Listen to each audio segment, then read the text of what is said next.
One of the hardest things for us to do in life is to be consistent, to be steadfast with good rhythms, good habits, good behavior. It's actually more common as Americans, especially, to where we're all over the map. There's a fad today, there's a fad tomorrow. But consistency communicates love, and your children need love. Welcome to the HHP podcast. My name is Chris Frankie, and I am the senior pastor of HFF.church in Oklahoma City. Join me and others from around the country as we talk all things Bible, church, and family. We may be right, we may be heretical, but that's for you to decide. Drop a like, a share, a comment, subscribe, and let's get to it. Consistency communicates love to your children. Matthew 5:37. I've said this to our deacons and our pastors a lot of times. One of my favorite verses, because one of the most simplistic things we're given in all of the commandments and all the things God's told us to do is let your yes be yes and your no be no. Inconsistency can confuse children, and it undermines their trust in you. If expectations shift with moods, your authority feels unsafe and your leadership feels unsafe. Consistency isn't about perfection. It doesn't mean perfection, but it means there's a predictability. Children flourish when they can count on your words and your tone. If you are constantly in a place where your words are the opposite of each other, or your tone is highs and lows, that's not going to help your child flourish.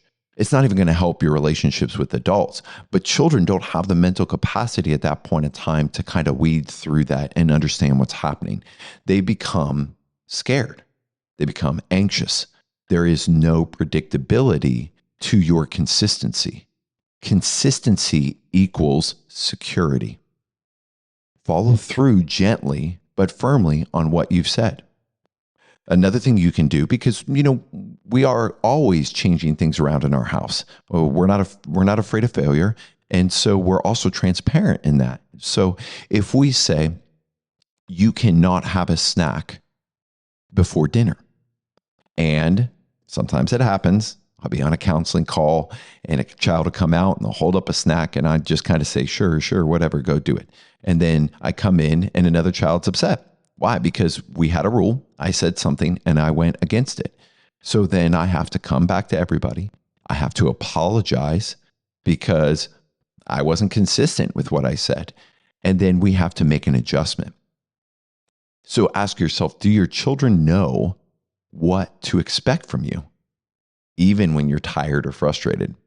Because correction must lead to connection. Ephesians 6:4, fathers, do not provoke your children. Bring them up in training and instruction of the Lord. Discipline should always end with reconciliation. God doesn't discipline us to cast us away. He disciplines us to restore us. Correction without reconnection leaves wounds in your children. And after consequences, offer affection, prayer, and conversation. Allow your children to have a voice. This teaches them that love isn't withdrawn when a mistake happens. This is all too common. And I hear this about God all the time. Well, I made a mistake. He can't love me.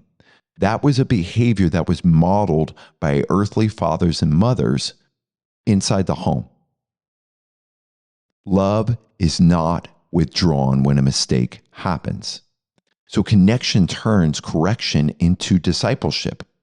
Every correction should end with a reassurance. I love you. We'll grow through this together. We'll do better the next time. God models this loving discipline for us. In Revelation 3:19, to those whom I love, I rebuke and I discipline. Children learn God's character from how we correct them. He disciplines to restore us, not to reject us. And when parents mirror his patience, his truth, discipline becomes sacred. It's a partnership with heaven in shaping a child's soul. Godly correction reveals God's heart. So if you have a tendency to discipline out of anger or to discipline on highs and lows of great joy or great frustration, pause and pray before you discipline. Think of how much harm you can cause to a child, not only in your relationship with them, but also in their relationship of God. So pause and pray before disciplining, and invite the Holy Spirit to lead your words and your tone and your actions. Because if your correction doesn't reflect God's gentleness, then it's just reflecting your frustration. If this podcast has blessed you, please consider supporting by visiting our website and making a donation. For more resources, blogs, podcasts, please visit us at HFF.church. Looking for a church home? Join us for Saturday Church in OKC every Saturday morning, starting at 10:30.